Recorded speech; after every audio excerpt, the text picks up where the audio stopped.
Hello everyone, welcome to Techavro. Today in this video, I'm gonna show you how to turn off YouTube Shorts for a cleaner experience. Before starting the video, please subscribe to Techavro. So let's get started. For this, you have to open your YouTube.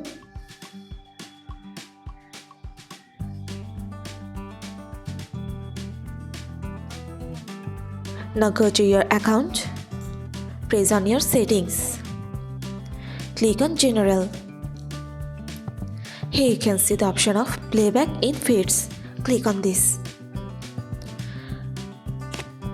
If you want to turn off YouTube Shorts for a cleaner experience, you just have to press here Off option. That's it.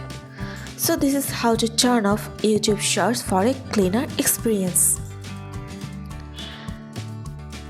So guys, that's it. You can do this. I think this video is very helpful to you. If it was, then give a thumbs up and hit the subscribe button. And thanks for watching.